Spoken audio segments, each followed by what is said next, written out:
अस्सलाम वालेकुम नाज़रीन, मैं हूँ आपका होस्ट इब्रार बशीर। आप देख रहे हैं आई वर्ल्ड चैनल। तो बड़े दिन के बाद आपसे मुलाकात हो रही है। तो आज जो हमारी वीडियो का टॉपिक है वो है वर्ड्स पावर।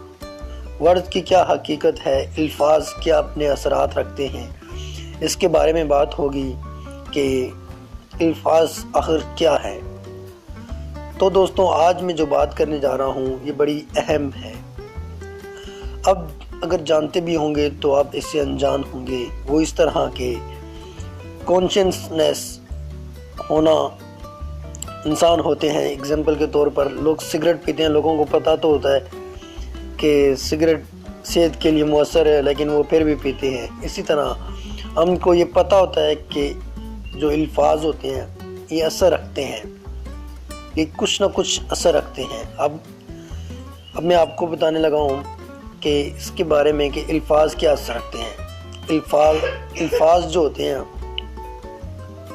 वो एक रूह होते हैं, एक रूह की तरह, एक रेडिएशन होते हैं, एक साउंड होता है। साउंड जो ट्रांसफ़र होता है, जो हवा के अंदर ट्रांसफ़र होकर एक से दूसरी जगह जाता है, एक वाइब्रेशन होती है। तो आज हम बात करने लगे हैं इस बारे में। तो ये क्या होता है, हिप्नोटिज्म में इसके लिए बहुत अहम है, क्योंकि जो आवाज़ें यानी कि ऑटो सजेशन के ज़रिए हम किसी को हिप्नोटाइज़ कर सकते हैं, यहाँ तक कि ख़ुद को हिप्नोटाइज़ करके अपने ऑटो सजेशन के ज़रिए, अपने अल्फाज के ज़रिए ख़ुद को गहरी नींद में लेके जाते हैं और फिर अपने लाशऊर को प्रोग्राम करते हैं। तो इसमें ये है। तो मैं आज आपको एग्जांपल देने लगा हूँ। एग्जांपल ये है कि साइंसदानों ने एक रिसर्च की। रिसर्च में 2 डब्बे रखे, 2 डब्बों में चावल रखे, दोनों एक ही तरह के चावल थे। तो एक चावल पे उन्होंने रिसर्च की कि 15 दिन एक चावल के पास नेगेटिव बातें करते रहे, उनको यानी कि उस पास बोलते रहे, गुस्से वाले असरात डालते रहे और गुस्से वाली बातें करते रहे। और जो दूसरे थे उन पे पॉजिटिव बातें और अच्छी खुशहाली वाली बातें करते रहे।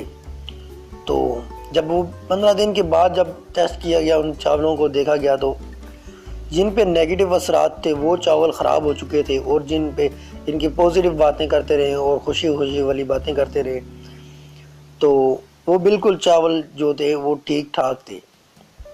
इसी तरह जैसे कि हम बात करते हैं, अब कहते हैं कि अल्फाज की चोट तीर से भी ज़्यादा लगती है। जब अल्फाज इंसान के दिल पर लगता है तो ये ज़ख्म के घाव भी नहीं भरते। तो आपने काफ़ी सुना होगा। इसमें हिप्नोटिज्म में भी इसकी बहुत अहमियत है। तो दोस्तों, अपनी जो अल्फाज हैं इनको बेहतरीन तरीके से इस्तेमाल कीजिए। इनको अगर आप खुशहाली में इस्तेमाल करेंगे, पॉजिटिव में इस्तेमाल करेंगे, तो ये आपके लिए एक जादू का असर रखेंगे, एक बहुत ही फ़ायदेमंद देंगे। अल्फाज एक ऐसे असरात रखते हैं कि आपको खुशहाली, आप यानी कि खुश हो जाएंगे। आप जब आप खुद को सजेशन देंगे, अपने साथ पॉजिटिव बातें किया करें। जैसे कि हम पॉजिटिव बात करते हैं, आज का दिन मेरा बहुत अच्छा है। लोग कहेंगे पता नहीं आज बिल्ली ने रास्ता काट लिया तो आज मेरा दिल बहुत ख़राब जाएगा, तो उनका दिन ख़राब ही जाता है, क्योंकि उनके जो अल्फाज के हैं वो अल्फाज होते हैं, वो उन पर ही असरात कर रहे होते हैं। तो दोस्तों, अपने अल्फाज को तरीके के साथ संभाल कर बात कीजिए और उन पर बात कीजिए संभाल कर, और सोच कर के अल्फाज निकालें अपनी ज़ुबान से, क्योंकि तीर कमान से अगर एक बार छूट जाए तो वो वापस नहीं आता, और अल्फाज भी अगर ज़ुबान से एक बार निकल जाए तो वो वापस कभी नहीं आते। तो इसीलिए हिप्नोटिज्म में भी मैं आपको आगे सिखाऊंगा नेक्स्ट अपनी वीडियो में कि अल्फाज को कैसे इस्तेमाल करें और ख़ुद को कैसे सजेशन दीजिए। तो अगर आपको मेरी वीडियो अच्छी लगी हो, मेरे चैनल को सब्सक्राइब कीजिए। शुक्रिया। अल्लाह हाफिज़।